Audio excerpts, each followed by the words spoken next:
మిత్రులారా, వెంకటరమణ గళం శీర్షిక నుంచి ఈ వీడియోలో తమలపాకు చెట్టు యొక్క విశిష్టత గురించి తెలుసుకుందామా?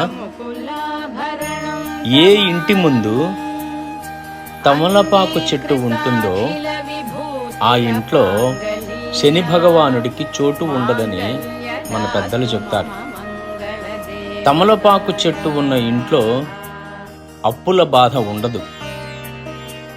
తమలపాకు తీగ ఇంట్లో ఉంటే సాక్షాత్ ఆంజనేయ స్వామి మన ఇంట్లో ఉన్నట్లే.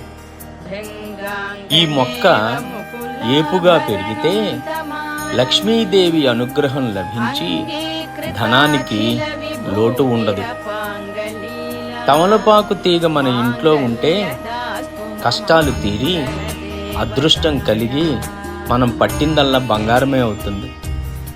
మన ఇంటి ప్రాంగణంలో తమలపాకు తీగ ఉంటే ఎటువంటి గ్రహదోషాలుండవు.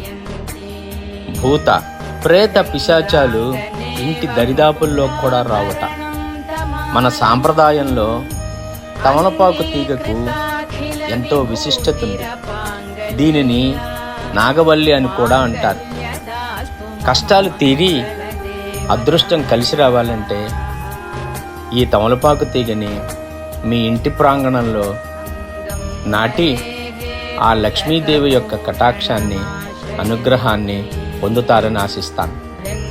ఈ వీడియో మీకు నచ్చితే మిత్రులారా సబ్స్క్రైబ్ చేసి నన్ను సపోర్ట్ చేయండి. స్వస్తి.